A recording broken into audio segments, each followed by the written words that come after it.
নমস্কাৰ মই সুস্মিতা লয়কছে মুহূৰ্তৰ এক উদ্বেগজনক খবৰ এবাৰ ব্ৰহ্মপুত্ৰ নৈত উটি আহিছে এটা মৃতদেহ ব্ৰহ্মপুত্ৰ নৈত উটি অহাৰ মৃতদেহক কেন্দ্ৰ কৰি এক প্ৰকাৰ হাহাকাৰ লাগিছে এতিয়া বিশ্বনাথত আৰু তাৰ পাছতে কিন্তু এতিয়া হাহাকাৰ পৰিৱেশে বিৰাজ কৰিছে চাঞ্চল্যৰ সৃষ্টি কৰিছে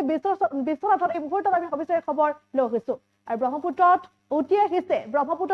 এটা মৃতদেহ আৰু প্ৰথম অৱস্থাত আচলতে স্থানীয় লোকে প্ৰত্যক্ষ কৰিছে সেই মৃতদেহটো আৰু তাৰ পাছতে এক হাহাকাৰ পৰিৱেশে বিৰাজ কৰা পৰিলক্ষিত হৈছে আৰু বিশ্বনাথ চুৱাগুৰিৰ 1 নং মথাউৰিত সংঘটিত হৈছে এই ঘটনা আৰু চুৱাগুৰিৰ মথাউৰিত 1 নং মথাউৰিত অচিনাক্ত মৃতদেহ উদ্ধাৰ হৈছে আৰু তাৰ পাছতে এক প্ৰকাৰ হাহাকাৰ পৰিৱেশে বিৰাজ কৰা পৰিলক্ষিত হৈছে আৰু এইদৰে এতিয়া এক হাহাকাৰ পৰিৱেশে বিৰাজ কৰিছে মৃতদেহ উদ্ধাৰ হৈছে ব্ৰহ্মপুত্ৰ নৈত উটি আহিছে এই মৃতদেহটো আৰু এই পৰ্যন্ত কিন্তু মৃতদেহৰ পৰিচয় উদ্ধাৰ হোৱা নাই আৰু ইতিমধ্যে মৃত ব্যক্তিজনে এটা কলা ৰঙৰ জেকেট পিন্ধিছে পৰিধান কৰিছে আৰু সমান্তৰালকৈ এটা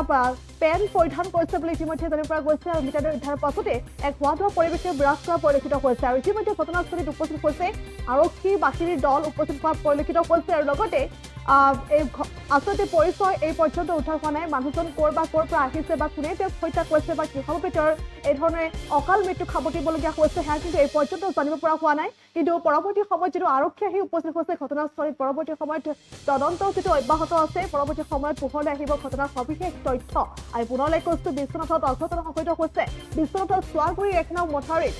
অৰ্থাৎ চুইচ গেটত উদ্ধাৰ হৈছে অচিনাক্ত ব্যক্তিৰ মৃতদেহ আৰু মৃতদেহটো আচলতে ব্ৰহ্মপুত্ৰ নৈত পানীৰ সোঁতত উটি আহিছে আৰু তাৰ পাছতে স্থানীয় লোকে প্ৰত্যক্ষ কৰিছে মৃতদেহটো আৰু এই পৰ্যন্ত মৃতদেহটোৰ আচলতে প্ৰকৃত পৰিচয় জানিব পৰা হোৱা নাই তেওঁ কোন বা কিহৰ বাবে তেওঁৰ মৃত্যু হৈছে এয়া জানিব পৰা হোৱা নাই কিন্তু ইতিমধ্যে আৰক্ষীয়ে তদন্ত অব্যাহত ৰাখিছে তদন্তৰ অন্তত পোহৰলৈ আহিব ঘটনাৰ সবিশেষ আৰু বিশ্বনাথত সংঘটিত হৈছে এই ঘটনা এই মুহূৰ্তত ভাষ্য আহি পৰিছে আজি দৰ্শকলৈ আগলাই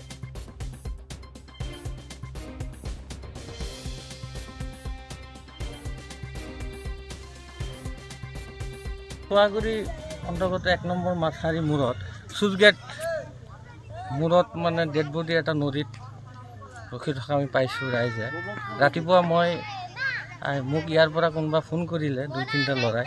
কৈছে আমাৰ ইয়াত ডেড বডি এটা আহিছে আহি এনেকৈ ৰখি আছে তাৰপিছত মই ৰিভাৰ থানাক জনাইছোঁ আমাৰ ৰিভাৰ ষ্টাফ আহিছে আহি তদন্ত কৰি আমি চিনাকি কৰিব পৰা নাই এনে ডেড বডিটো ইয়াত ৰখাই থোৱা হৈছে এতিয়া অচিনাকি হিচাপে আছে আমাৰ পুলিচ প্ৰশাসন আহি তদন্ত কৰি আছে ৰিভাৰ থানাৰ ওচি জাহিদুল ইছলাম আহিছে আমাৰ ৰাইজো আছে আমাৰ গামোৰা আছে ভিডিপি ছেক্ৰেটাৰী আছে খিনি আমি লৈ এতিয়া কি কৰে নহ'লে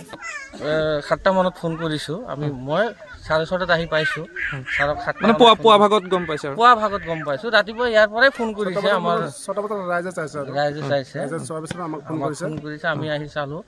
ডেড বডিটো অলপ গড়াৰ পৰা অলপ দূৰত আছিল আমি ধৰিব পৰা নাই এতিয়া গড়া চপাইছে কিন্তু এতিয়ালৈকে কিন্তু কোন হয় চিনাক্ত কৰিব পৰা নাই কিন্তু হেৰিটো ডেড বডিটো পুৰুষ হয় ন মহিলা যিকোনো খবৰৰ বাবে যোগাযোগ কৰক 7099017330 লগতে 7099017110 নম্বৰত